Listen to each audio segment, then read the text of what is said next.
Qué buena nota y qué controversial este titular de primera plana de este día lunes 10 de junio de parte del diario El Comercio, el rotativo más importante de la capital. El Ecuador negocia con PTT nuevo préstamo. El gobierno busca crédito con Petro Tailandia sin comprometer más petróleo del que ya está entregado. Se espera hasta 2,000 millones. Esto vamos a tratar en un próximo programa con mayor certidumbre de las características de este empréstito, que no tenga los mismos contenidos que perjudicaron al país en este tipo de trueques. Bueno, yo quiero saludar la presencia a los tiempos de mi paisano imbabureño Andrés Páez. De alguna manera también paisano Germán Rodas. Doctor, bienvenido, buenos días. Y no es nuestro paisano, pero es un gran amigo, el doctor César Montúfar. ¿Cómo le va, mi doctor? Bien, gracias, Gonzalo. Aquí estoy Muy buenos días a los tres. Sí. Vamos a aludir el tema que siempre hemos tratado con usted, aparte de otros temas, pero siempre el que ha liderado y el que regresa a ver en el imaginario social. El quiteño fundamentalmente es a César Montúfar cuando se habla de lucha contra la corrupción, y hay que dar al César lo que es del César. Aquí incluso adversarios ideológicos o personales suyos lo han reconocido, doctor Montúfar. Y eso siempre ha hecho eco la cadena Democracia. Entre los tres han librado, me refiero a Montúfar, a Páez y a Rodas, batallas importantísimas que han ubicado a Germán, por ejemplo, en la mismísima Comisión Anticorrupción, la ciudadana. Está de vicepresidente. Y entonces, lo de arroz verde, Germán, ¿cómo le cacha a usted y qué medida de cacha es? ¿Cómo le detecta a usted? Su padre fue ibarreño, no se haga. Germán, bienvenido, muy buenos días. ¿Cómo usted detecta el momento que está viviendo arroz verde en términos de hacernos olvidar lo principal, porque ya están apareciendo ramificaciones que pueden desconcentrarnos del objetivo final? Arroz verde tienen que caer los que son y hasta los que no son, porque aquí están todos metidos. ¿Qué piensa la comisión y qué ha reclutado la comisión, qué ha recogido la comisión anticorrupción? Señor vicepresidente, buenos días. Gracias, Gonzalo. Buenos días. Un gusto estar con los compañeros Andrés y con César, compañeros de la mesa, en esta tertulia.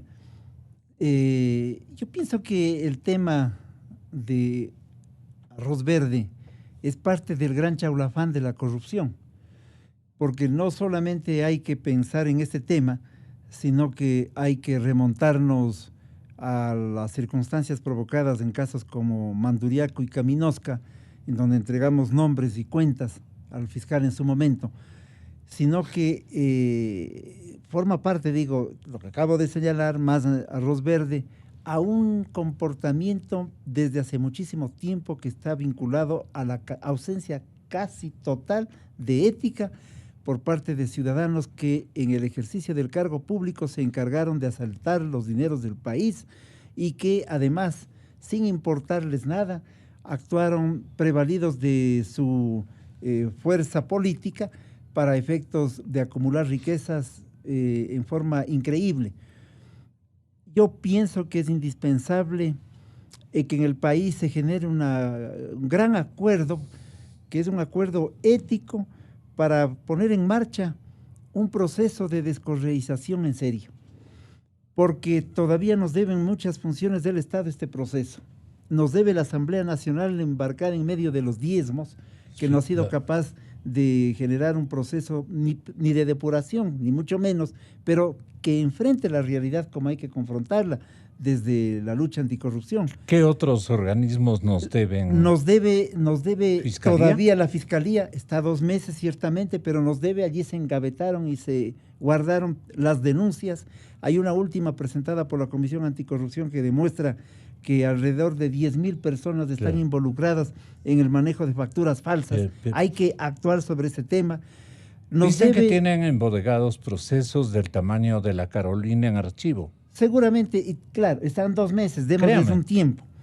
Nos debe la judicatura que no ha sido capaz de descorreizar la presencia de jueces al servicio de la gavilla. Y de fiscales. Y nos deben, así es, y nos debe inclusive el Consejo Electoral, que no ha sido capaz de hacer el estudio prolijo de los informes de auditoría de los últimos 6 años presentados por el Departamento de Auditoría del Consejo Electoral a los plenarios de los últimos años, incluido el actual, para que se estudie al menos la formalidad de la entrega de las cuentas que presentan los partidos, pero para que vayan más allá, a lo que dijo de alguna manera en forma adecuada el consejero Luis Verde Soto, para investigar la otra cuenta, la cuenta de los, la cuenta 2, la cuenta en donde están los recursos que provienen de otros sectores, y para averiguar aquello hay formas y hay mecanismos para hacerlo. Pero ¿por qué le llaman la cuenta 2?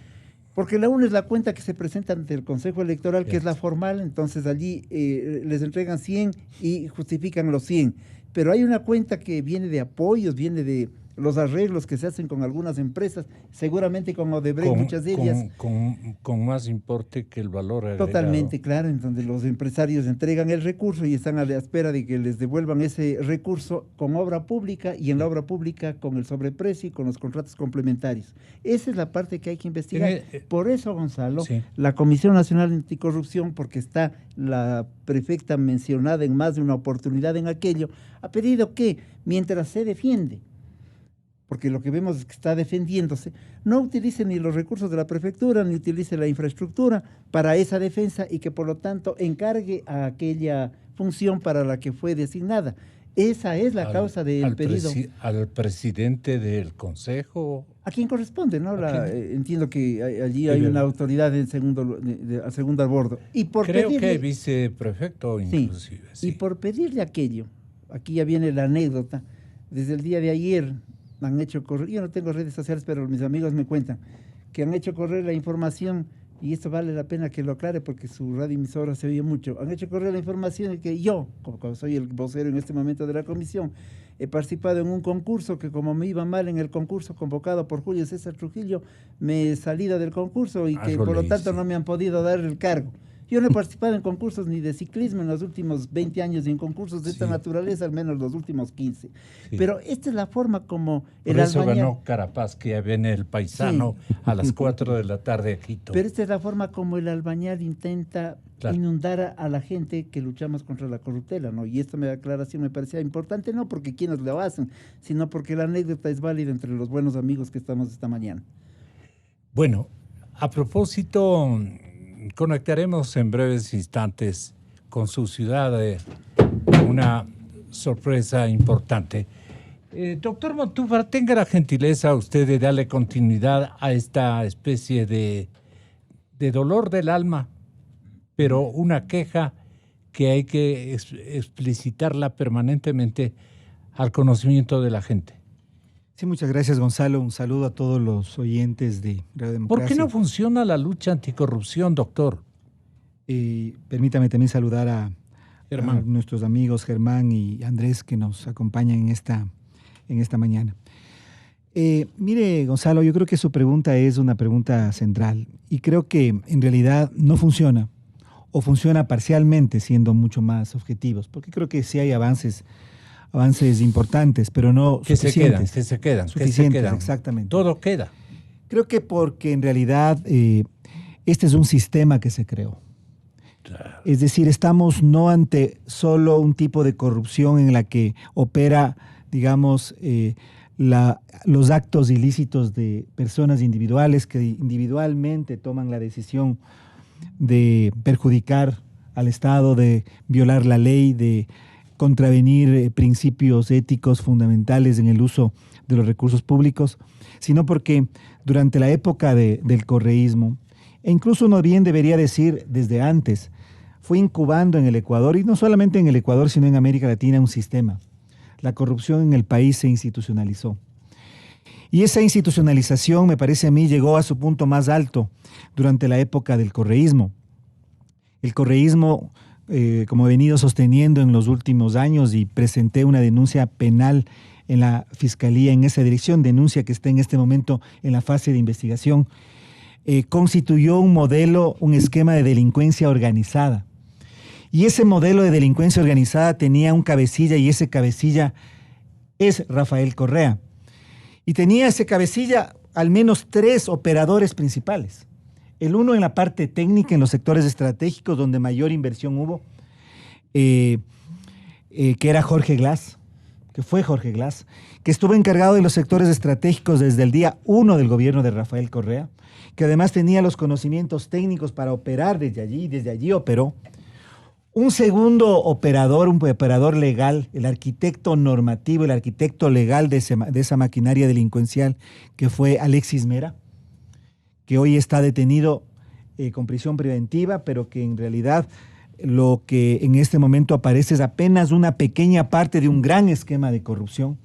Y el tercero, sin duda, eran los hermanos de Alvarado, porque teníamos una parte operativa técnica, una parte legal y una parte propagandística. Entonces, es así como se constituyó una estructura, una pirámide de corrupción. Ahora, aquí hay un punto importante. Perdone, la orden de arresto a Vinicio Alvarado ha quedado sin efecto en las últimas horas. Sí, por una maniobra, me parece, judicial, que es preocupante. Sin embargo, hay un proceso que está en marcha. De todas formas, hay que entender que esta fue una pirámide, un modelo, una estructura que se fue creando, un marco legal que se promovió, una estructura propagandística, un estado de propaganda y, por supuesto, toda una maquinaria de inversiones ilícitas con la participación de empresas extranjeras, no solamente Odebrecht, y no solamente extranjeras, también empresas nacionales. Ahora bien, le decía a Gonzalo que esta era una maquinaria, es una maquinaria de corrupción. Por lo tanto, no es que se acaba con los operadores y los nombres que he mencionado aquí. Por eso es que me parece que en el último capítulo y en la última entrega de Arroz Verde, yo creo que la lucha y el trabajo de Fernando Villavicencio y Cristian Zurita es muy importante y que hay que rescatarlo con muchísima valoración de lo que han hecho. Hay una cosa incluso más grave, Gonzalo. Hay una cosa incluso más grave. No solamente porque estamos hablando de los aportes de campaña en el 17, elección que fue una elección cuestionada. Andrés llevó adelante una lucha, yo diría, titánica por develar y por romper ese fraude electoral que se fraguó, sino porque se descubre, a partir de esa investigación, que esa campaña electoral, la campaña que fue proclamada como ganadora, recibió no solamente los aportes ilegales de empresas extranjeras y empresas nacionales. No solamente que habría recibido aquello, sino que recibió también dineros públicos, recursos públicos, recursos de varias prefecturas, recursos de la CNAIN, recursos del Fondo para la Reconstrucción de Manabí. Yo he dicho, Gonzalo, y quiero decirlo con muchísima fuerza y con muchísima firmeza, el presidente de la República tiene que desvirtuar estos indicios. Tiene que desvirtuar esta investigación. Y de lo contrario, Gonzalo, porque acá acaba de decir algo muy importante Germán respecto a la prefecta de Pichincha. Yo quisiera referirme al presidente de la República. Si es que Lenín Moreno no desvirtúa estos indicios, debe renunciar a su cargo. El Ecuador no puede tolerar, los ecuatorianos no podemos tolerar un presidente cuya legitimidad tenga ese nivel de cuestionamiento. Este momento la ciudadanía encendió sus alarmas. ¿A qué se refiere usted, doctor Montúfar? Es que si es que es verdad lo que fue publicado la semana pasada, en que se determina, como decía hace un momento, que en la campaña electoral, que dio como resultado la proclamación como vencedores a Lenín Moreno y a Jorge Glass, no solamente hubo recursos ilegales de empresas extranjeras e empresas ecuatorianas, sino también recursos públicos de varias prefecturas, de la CNAIN, 1.5 millones 1,5 millones de dólares. Del Fondo de Reconstrucción de Manabí, $350,000 me parece. Aquí no estamos hablando de las cantidades, si es mucho o poco, es bastante además. Lenín Moreno debería renunciar. Gonzalo, es que en realidad no podemos los ecuatorianos, me parece a mí, mirar a otro lado. Si es que miramos a otro lado y decimos aquí no ha pasado nada, si es que decimos aquí realmente hay que poner tierra sobre el pasado y no aquilatamos la gravedad de lo que significan estas denuncias y no son desvirtuadas, porque yo no estoy en este momento diciendo que son verdaderas, estoy diciendo aquí hay una investigación muy seria de Fernando Villavicencio, de Cristian Zurita, que dan como resultado esto que estamos en ese momento mencionando. Y no hay una respuesta clara y contundente del gobierno para desvirtuar aquello. Estamos ante una situación muy seria. Fíjese en el caso peruano, que me parece que hay que analizar, y también el caso brasileño. El caso peruano quizás es el más paradigmático. En este modelo de corrupción, en esta corrupción institucionalizada, por eso decía, aquí no estamos solamente hablando de que son personas, sino que son, digamos, es un esquema, es un sistema, ¿sí? Son los últimos 4 presidentes los que están involucrados en estos temas de corrupción. Entonces es un modelo, es un sistema que funciona, no importa quién esté ahí. No importa el personaje que asuma la presidencia y que arme este tinglado y esta estructura, esta trama de corrupción. Entonces, mi punto es muy claro, Gonzalo. Creo que en realidad el Ecuador está en este momento, y creo que otros países de América Latina igualmente, en un momento crucial.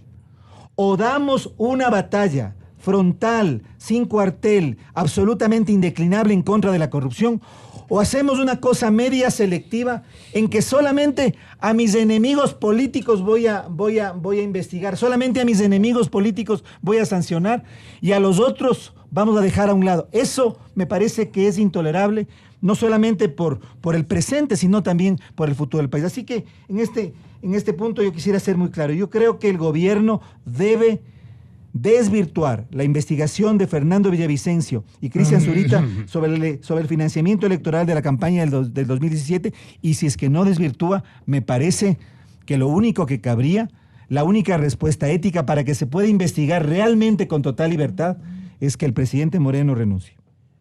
Perdone, señor doctor Andrés Páez, un instante solamente para una respuesta concretísima de Germán Rodas, el vicepresidente de nuestra comisión, de los ciudadanos honorables de este país. No los honorables de la calle Piedrahíta, desde luego. La orden de arresto de Vinicio Alvarado quedó sin efecto. ¿Qué van a ustedes a proponerle al Consejo de la Judicatura respecto a estas decisiones de las juezas? Aquí tiene usted, no digo los nombres porque no estoy muy bien enterado del trámite correspondiente, del seguimiento procesal correspondiente. No quiero decir los nombres porque no estoy seguro, muy seguro, de que ellas o una de ellas ha definido esta libertad incondicional prácticamente del señor doctor Vinicio Alvarado. Pero sobre todo lo que ustedes han comentado respecto de irregularidades en el uso de fondos comenzando por la reconstrucción del andamiaje público y privado del epicentro del terremoto último en Manabí, que fueron decenas de miles que recibía, yo he dicho aquí, el expresidente, y guardaba los cheques y guardaba todos los aportes que le mandaron cualquier cantidad de colonias de ecuatorianos residentes en el exterior, organismos del exterior, instituciones del exterior, solidarizándose con el país en el acontecimiento del terremoto de Manabí, que mandaban instituciones del más alto nivel incluso, y se guardaba, y se guardaba, y se guardaba. Luego, él mismo configuró una especie de comité de recepción y los declaró recursos estratégicos para la reconstrucción. Y puso ahí a un jovencito, Bernal me parece, que ustedes lo recuerdan claramente. Carlos Bernal. Carlos Bernal, sí. Entonces, han habido un sinnúmero de irregularidades en el uso de fondos de la reconstrucción y nadie ha rendido cuentas. Usted y el señor doctor Montúfar también han citado un sinnúmero de episodios en este sentido, pero sin ningún mayor eco. Lo que hacen es poner alarmas el día de esta antevíspera y esta víspera con un gringo que han contratado que para disimular anda en un vehículo siguiendo hasta afuera de la ciudad a personas que tenemos por obligación ejercitar por nuestra profesión investigaciones prolijas de estos procesos. Disimulan con la esposa y una hijita, pero siguen a la pata por sectores bastante peligrosos y le esperan a uno hasta que salga y todo lo demás. Yo pongo en conocimiento de la ministra del Interior. Estoy muy preocupado. No me tienen complicadísimo la vida, porque Dios ha de saber cuándo nos lleva a todos, ¿no? Pero le pido a la ministra del Interior que siga este sabio consejo. Vigile a las personas que corremos riesgos, ministra, porque lo que no hacen ustedes estamos haciendo nosotros. Así es que estamos en eso. Bueno, doctor Páez, si fuera tan amable usted en mencionar, ¿qué conoce de todos estos elementos? Lo hemos, por lo menos en Radio Democracia, lo hemos notado un poquito ausente. Ahora que está aquí, le saludamos. Estaban en elecciones. ¿Estaba en dónde? Estaban en elecciones y no ya. estaba yo de candidato. Adelante, entonces, ¿cuáles son las Gonzalo, preocupaciones de gracias. última hora que usted tiene? Un cordial saludo a César, a Germán. Mire, la Fiscalía tiene una urgencia de hacer varias cosas. La primera es investigar los entornos de quienes están acusados. Por ejemplo, el entorno del doctor Alexis Mera tiene que ser urgentemente investigado. Él tenía un elenco de colaboradores que se sentaban en las audiencias para presionar a los jueces. Pero no solo eso. Visitaban a jueces y tribunales con frecuencia para hacer que estos tomen una decisión en función de los intereses de la dictadura de Correa. Y creo que esos entornos no han sido suficientemente investigados. Por ejemplo, el entorno del señor Rivera, tío de Glass. Todavía no se ha llegado a los negocios de los hijos y de otras personas que están en el entorno más cercano de Rivera, como por ejemplo quienes han gerenciado los canales de televisión en los cuales también Glass estaba involucrado. No se ha investigado suficientemente el entorno de Calvo Piña, que está preso en La Tacunga y que tiene ahí a varios colaboradores que todavía incluso están trabajando en Petroecuador, como si nada pasara. Y aquí hay una cantidad de gente que vuela bajo el radar que es indignante. Y esto tiene que ver con una cosa que es crucial. El aparato de justicia es todavía el aparato de justicia de Correa. Ahí están los jueces y fiscales nombrados en la época de Correa. Y esa es una cosa que debe llamar poderosamente la atención de la sociedad ecuatoriana, porque además quienes están en el Consejo de la Judicatura también juraron la bandera del correísmo en su momento.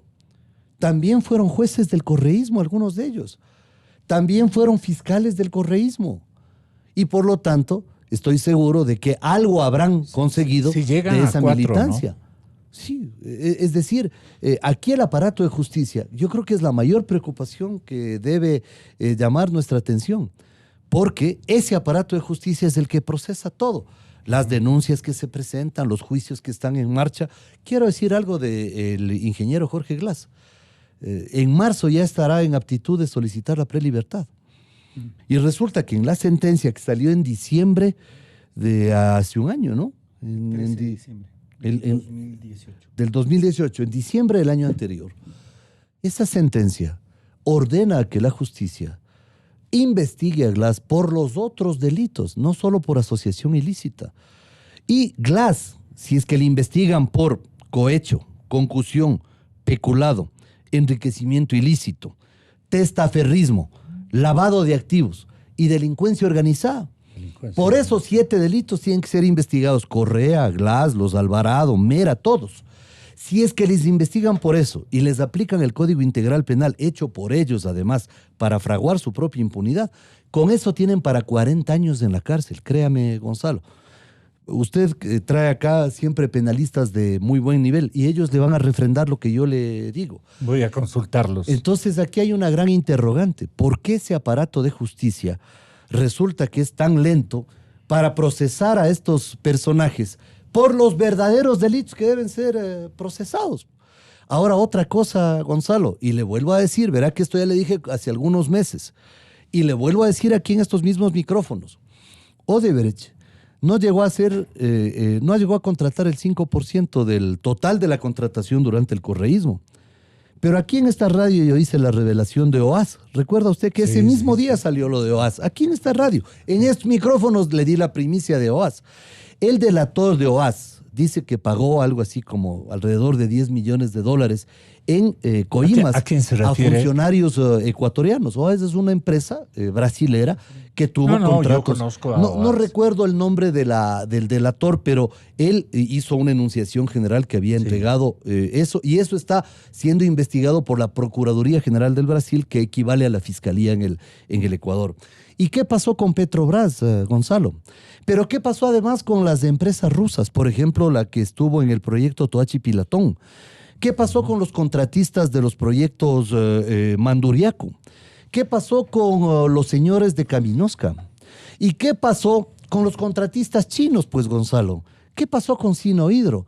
La pregunta es, si es que una empresa hizo cooperación eficaz que permitió desenredar por lo menos parte del entramado de la corrupción, ¿por qué no se exige, y creo que sería saludable, que a las otras empresas también se les solicite cooperación eficaz? No creo pues que han estado aquí y solo una empresa ha entregado coimas. Eso no es verdad. Hay que exigir a esas otras empresas, especialmente las chinas, por una razón, Gonzalo.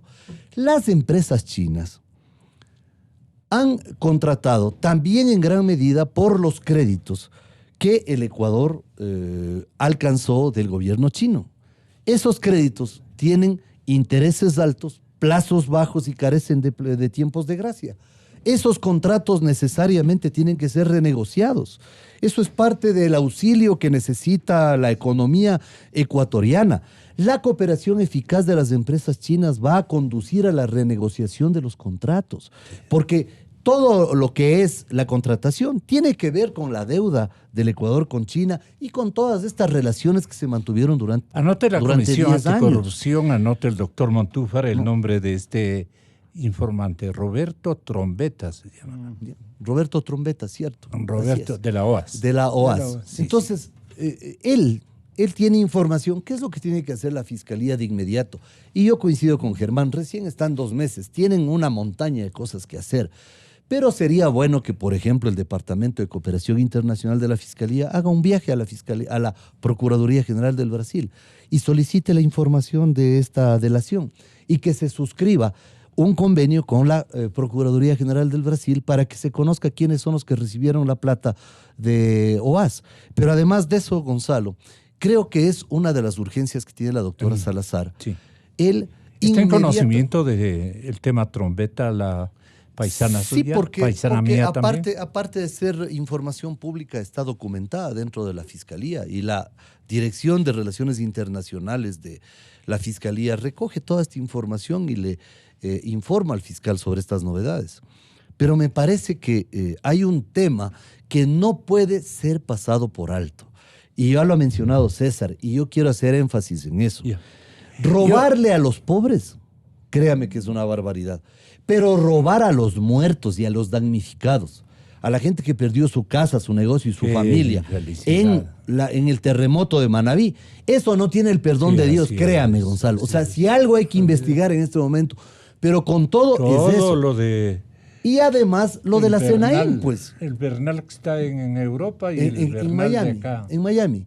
Y además hace conferencias. No, pero el en Bernal, que Miami. está en Europa, Sí, vieron es el en el Él es Twitter el yo que publiqué, da recibía los conferencias cheques, Andrés. sobre el Ecuador. Y se los guardaba. Pues. Vea, Gonzalo, fueron más de 3.670 millones destinados a la reconstrucción de Manabí. Usted sabe que, por ejemplo, en Pedernales, Canoa, Bahía, existen más de 5.000 personas que duermen a la intemperie. Sin embargo, con los dineros de la reconstrucción están haciendo 11 puentes en la zona de Manta, que yo me alegro que hagan los puentes, pero primero hay que darles una casa digna a la gente que perdió su casa. Usted sabe que las casas construidas tienen unos orámenes, ¿no?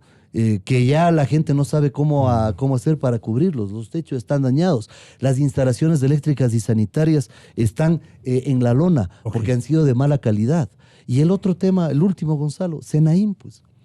Usted se imagina, esa KGB criolla que montaron para perseguirnos. Resulta que ahora la Senaín ha sido aportante a la campaña del licenciado Moreno. O sea, esas cosas que es tal cantidad de información que recibimos que la gente no focaliza. Pero yo quisiera sugerir que nos focalicemos como opinión pública, tanto en la reconstrucción como en los aportes de la Senaín y las prefecturas que no tienen por qué aportar dinero ajeno. ¿Qué le sugeriría, doctor Rodas y doctor Montúfar, qué le sugerirían ustedes a la señorita fiscal, sí. A la señora fiscal Diana Salazar, por este momento? ¿Sabe por qué? Porque mañana viene de acá, en vivo. Tenga la bondad. Gracias, Gonzalo. Como un antecedente, en el tema de Manabí, que lo señala nuestro amigo el doctor Páez, yo creo que es importante decir lo siguiente. Este tema lo ubicamos hace 1 año y medio, 2 años en la Comisión Anticorrupción del capítulo de Manabí y lo metimos en Contraloría. Y lo metimos y nos dieron la razón. Allí sale el tema de Bernal y allí sale este manejo inescrupuloso de los recursos, como se acaba de señalar. Primer antecedente. Un segundo antecedente es que toda esta mafia se protege. Por eso allí van a ir la línea de las recomendaciones, por decir de alguna manera, porque ¿quién soy yo para hacer recomendaciones a la fiscal y a nadie? Viene un segundo elemento que me parece muy importante. El hecho de que la gavilla se protegía de la siguiente forma en este asunto puntual. Nosotros le presentamos al señor Orlando, entonces director del SRI, una información privilegiada por la cual demostrábamos que $4 millones habían sido no declarados por los hermanos Alvarado para los impuestos, de tal manera que había evasión tributaria. ¿Qué hicieron inmediatamente? Orlando obviamente protegió a los Alvarado y se incrustó de candidato para protegerse él, porque en el SRI había protegido a los hermanos Alvarado y ahora quería protegerse él. Y se protegió estando ahora allí mediante la lista número 5 comprada al señor que corta la mano por los actos de corruptela, a este otro corrupto, el señor, ¿cómo se llama? El de la lista 5, el que vende los partidos de alquila. Espinel. ¿Qué hay que hacer en ese entorno? Recomendarle a la fiscal, que es una recomendación no de Germán Rodas, no puede ser así, pero creo que es una recomendación del país. Es hora de que todos estos actos de corrupción de los que hemos hablado esta mañana y que seguramente nos olvidamos algunos, porque ha sido tal la cantidad de acciones de delincuencia organizada que han afectado al país que pueden en este momento pasar desapercibidas o olvidadas. Digo, recomendarle que comience a organizar como manda la lógica jurídica y la lógica en el ejercicio de un cargo público hacia el responsable político de todo esto. Porque el responsable político de todo esto, lo señalaba César, en esta mafia, en esta tramoya, en este plan, en esta operación que es absolutamente de relojería, de joyero, porque permite que las cosas funcionen de tal cosa, así trabajó la gavilla. Digo, es hora de comenzar a mirar quién es el responsable político. El responsable político. O sea, hicieron un reloj suizo, dice usted. Sí, para el asalto al país. Se preocuparon muchísimo. Sabían por qué tenían a un contralor en un cargo determinado, porque lo tenían a un fiscal, porque tenían la Corte Nacional bajo control, porque en el Congreso tenían gentes como Silvia Salgado para poner la alfombra a los delincuentes. Es decir, sabían todo lo que era indispensable para este asalto. ¿Y de esto se da cuenta el pueblo? Yo creo que sí, porque sobre todo el tomo de Manabí ha impactado. Pero si bien elegido, pues el Rolando. Sí, pero bueno, hay mecanismos políticos de protección, ¿no? Creo que es el momento de comenzar a señalar con claridad por parte de los actores políticos, de los actores que luchamos contra la corrupción, al responsable político, porque a estas alturas es un descaro mantener a una persona mirándonos desde tan lejos o desde tan cerca, dependiendo de los medios de comunicación, diciéndonos que todo es persecución política y que desde el ático él sigue demostrando su absoluta transparencia. Y no es un acto de reclamo a la Fiscalía, pero es un acto de cumplimiento con una tarea social que también permita establecer algunos asuntos posteriores. La prisión de los hermanos Alvarado, la prisión de Mera y la prisión del ex vicepresidente Glass no debe ser solamente para calmar los ánimos de la lucha contra la corrupción o para bajar las tensiones sociales o para eludir los conflictos de contradicciones que existen en el país. Yo creo que debe ser el punto de quiebre para obtener la información indispensable que nos permita llegar a los actores reales y en las causas justas sobre los temas del delito. Porque no puede ser que Glass, de acuerdo a lo que nos acaban de observar esta mañana, esté a punto de salir en libertad. En marzo ya no puede ser que, porque fue acusado por lo más fácil, es decir, por asociación ilícita, cuando evidentemente temas como concusión y cohecho y peculado quedaron establecidas en la sanción contra Glass. ¿Cuándo se investiga? Yo creo que la fiscal aquí tiene que avanzar, porque al avanzar ella en ese tema, estoy convencido, estoy seguro que se puede llegar al responsable político. Ya la señora Martínez en sus cuadernos señala el hecho de hablar con el señor presidente y con el vicepresidente, con SP y con BP, a quienes les está consultando, ya está dándonos demostraciones de que ellos tenían la información.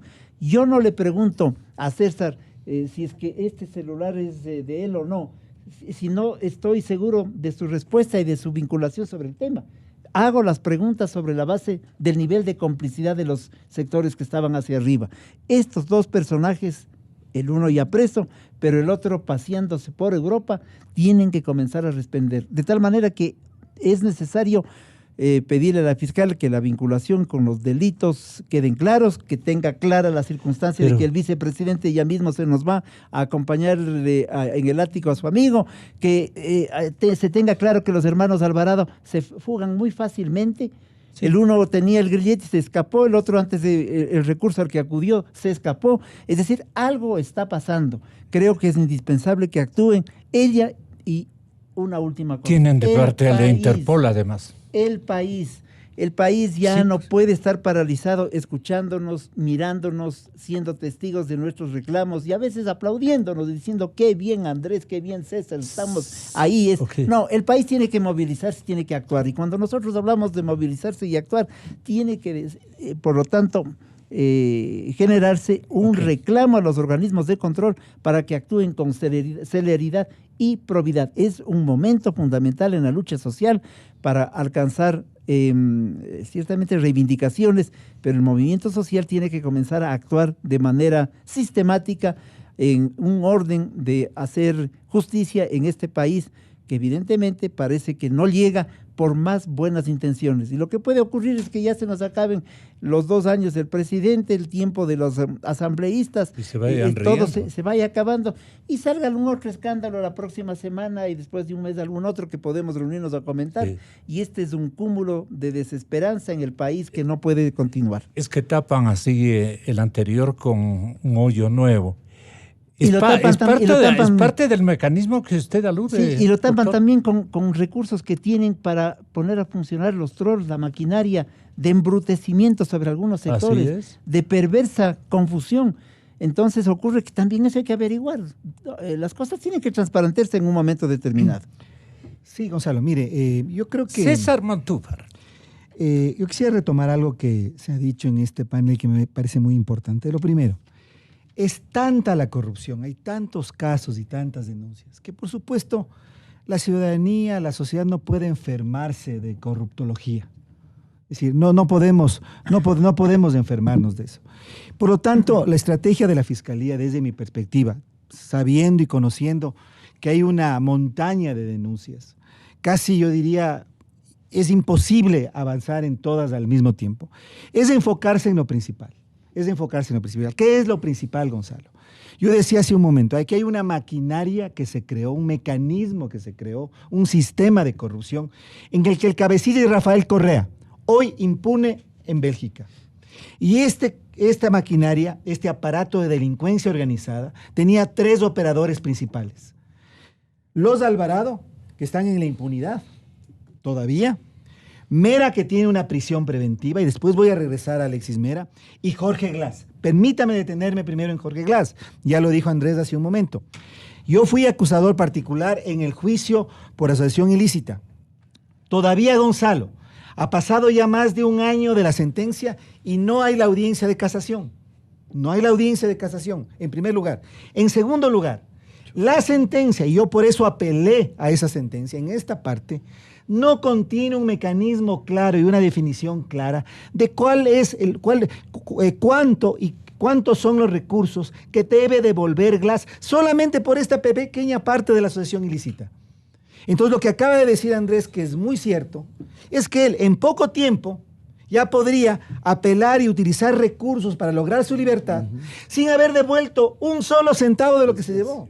Un solo centavo, Andrés. Entonces, tenemos la maquinaria. Correa, que no es solamente responsable político, Germán, es responsable penal de este esquema de delincuencia organizada. Glass, que puede obtener su libertad sin haber devuelto un solo centavo. Los Alvarado, que están en la impunidad. Y Mera, que tiene una prisión preventiva. Ahora, voy a Mera en un momento. Aquí hay un tema, y usted dice, Gonzalo, que mañana va a estar aquí la fiscal. Sí. Y posiblemente la fiscal tiene el mismo sentimiento que yo tengo, yo diría, de total indignación. Sí. Porque asesor de Carlos Vaca Mancheno, también denunciado por mí en la denuncia por delincuencia organizada, fue el señor Pedro Espinosa. Él estuvo, Gonzalo, al lado del actual fiscal y al lado del fiscal Vaca Mancheno durante todo el juicio por delincuencia organizada. Y resulta que en los cuadernos de Pamela Martínez se menciona que él era la persona que habría sido quien llevaba el dinero que recibía Martínez para trasladarle a Alexis Mera. Imagínense lo que eso significa. Qué tramoya, qué farsa estábamos viviendo. Al lado del fiscal general, al lado del actual fiscal, este señor, ex asesor de Mera, que era quien llevaba la plata, según Pamela Martínez, de Pamela Martínez hacia Alexis Mera. Entonces yo creo que aquí hay que aclarar muchísimas cosas. Aquí hay que aclarar muchísimas cosas, pero en el fondo, Gonzalo, es que tenemos un esquema que todavía está parcialmente en impunidad. Y permítame regresar a lo de Lenín Moreno. Porque en esta hojarasca, en este bosque de corrupción, no puede pasar desapercibido la investigación de Fernando Villavicencio y Cristian Zurita sobre el financiamiento de la campaña en el 2017. Porque es algo que sobresale de todo lo que estamos viendo, de todo lo que hemos visto. Y por lo tanto, me parece que es, yo diría, de justicia, pensando en el futuro, pensando en el tejido ético de nuestra sociedad, que esto tiene que ser aclarado y que tenemos que exigir una aclaración. ¿Cuál fue la respuesta del presidente Moreno? Si es que hubo irregularidades en mi campaña, yo no las sabía. Pero bueno, eso se tiene que demostrar. Eso los ecuatorianos tenemos que saber. Entonces, es demasiada la corrupción, por supuesto, demasiadas las denuncias, pero hay temas cruciales sobre los cuales la Fiscalía tiene que trabajar. Y me parece que el tema de Correa, Mera, los Alvarado y el tema Glass, junto al tema de la campaña electoral del 17, con Lenín Moreno, me parece que son los temas centrales para poder pensar en que realmente va el país a salir, a desmantelar, a desestructurar esta maquinaria de delincuencia organizada que instauró el correísmo. Estaremos de acuerdo todos de que Jorge Rodríguez, que ya mismo se incorpora a la Comisión Anticorrupción, doctor Germán, va a estar pendiente de estas acciones que estamos anticipando, como esta. El verdadero delator de la OAS es Luis Pineiros. Sí. Luis Pineiros.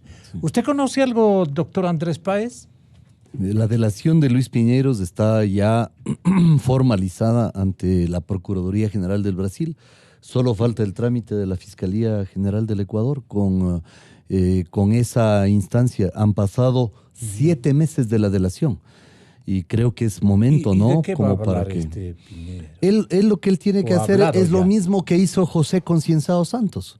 Es decir, entregué dinero a tales personas por tales motivos, en tales fechas, con tales cheques, con tales transferencias, recibieron en tales bancos, este es el número del transfer del banco, este es el nombre del beneficiario, todo lo que hizo Santos. Y esa es una documentación. Pero Concienzado se viajó hasta la misma Europa. ¿Haría lo mismo este Pineiros? Tendría que hacer, depende del convenio de cooperación eficaz que establezca el Ecuador.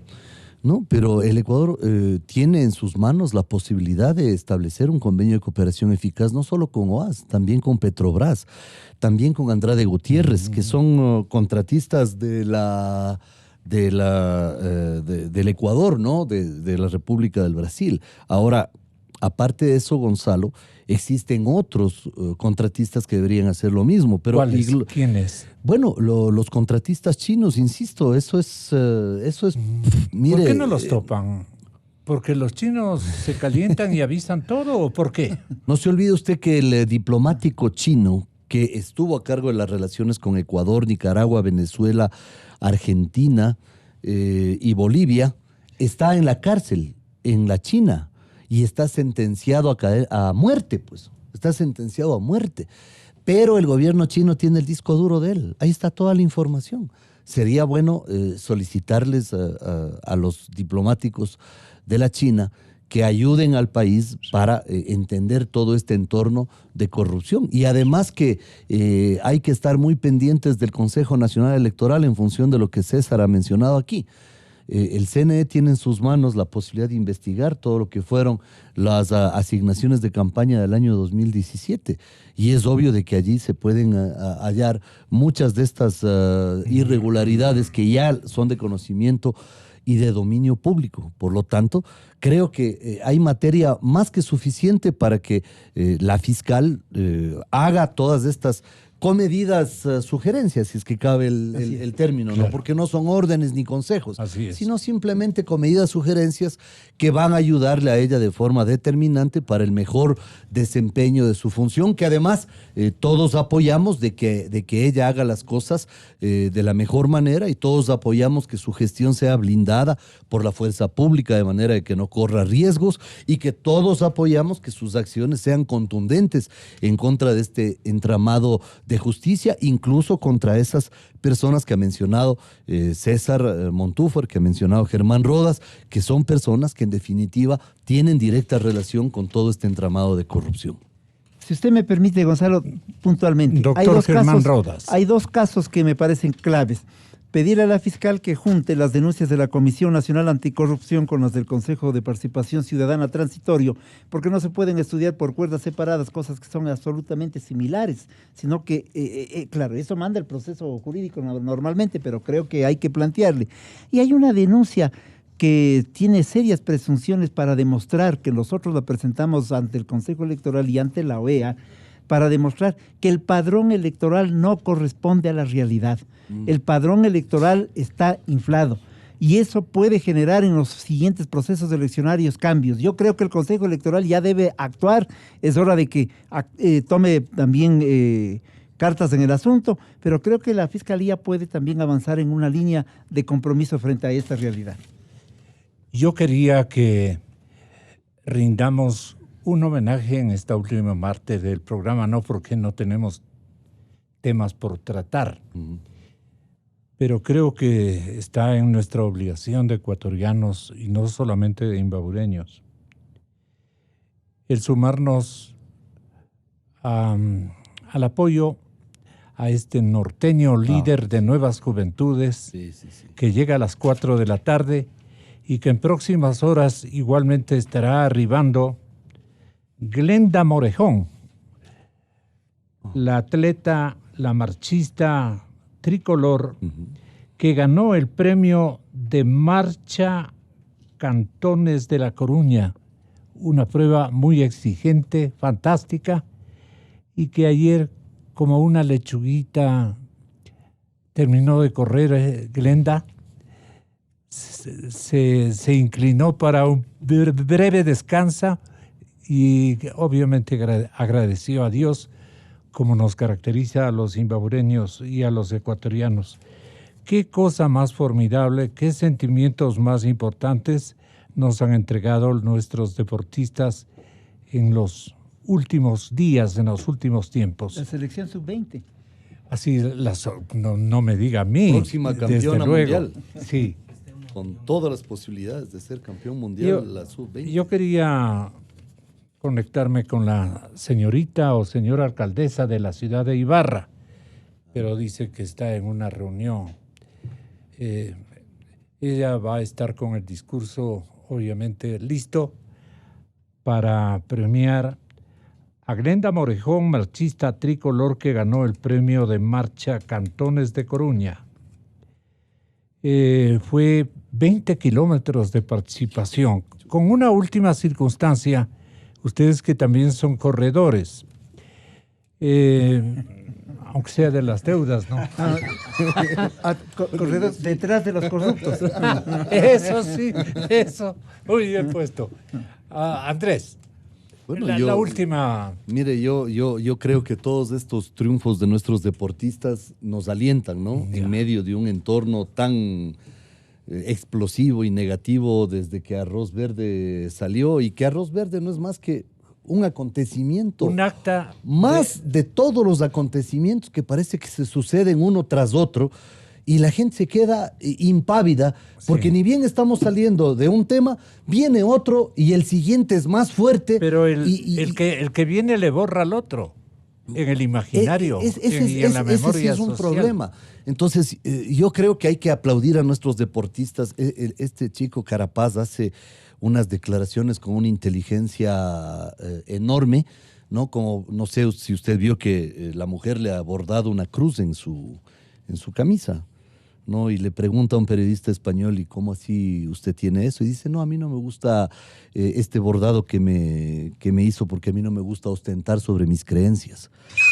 O sea, me pareció una cosa tremendamente inteligente de este hombre, y después habló de su fe cristiana y todo. O sea, un tipo verdaderamente, creo que es ejemplar, ¿no? Ya. Como esta chica, Glenda Morejón, recuerde usted, Gonzalo, hace apenas año y medio me encontré con ella en un restaurante en Ibarra, porque es de ibarreña. Yo por eso le Esta estoy niña. dando a usted el uso Y de es la es palabra. jovencita, creo que tiene 20 años, 21 años. Creo que No son tenía 20. zapatos para correr. Bonita. Ahora sé que ya recibe apoyo de alguna empresa privada. Por eso no sé se si fue a del, España. No sé si de los estamentos Bueno, federativos del deporte, que también fueron contaminados por el correísmo, ¿cierto? ¿No? Ellos lograron cooptar todas las federaciones deportivas. ¿Para qué? Entonces viajaba un deportista y 20 dirigentes, claro. ¿no? Y así Turismo. contaminaron el deporte. Y lo último, Gonzalo, espero que realmente se cumpla mi pronóstico, que hemos coincidido con César. El Ecuador tiene todo el chance de ser campeón mundial. Y mañana creo que vamos todos a estar pendientes a la 1 de la tarde, ¿no? 1:30. 1:30, confirmado ya. 1:30 va a ser un almuerzo bastante agradable el verle a la selección con Corea del Sur. Yo creo que por velocidad y por Maravilloso. técnica, el Ecuador le puede claramente superar a Corea del Sur. Yo vi el partido ayer y el Estado doble. físico con también. Senegal. Sí. O sea, el biotipo de los jugadores ecuatorianos es de alto rendimiento. Y creo que el esquema planteado por el profesor Célico... Ya, yo destaco algo, el acoplamiento, doctor Montúfar, entre un muchacho que proviene de la, no llamemos aristocracia ni cosa por el estilo, pero es un chico bien hechito, pues, ¿no? pudiente. Pudiente, con todo lo que tienen sus tíos, en fin, ¿no? Y el cariño de su padre, más bien. El cariño de su padre, la credibilidad que tiene su hijo, el señor ministro Campana. Hay que darle al rey lo que es del rey. Entonces, Y al César lo que es del César. No, nosotros somos César Montúfar. Yo le pongo César Rodas y no. A los Césares. A los César. Gonzalo, solamente Con eso.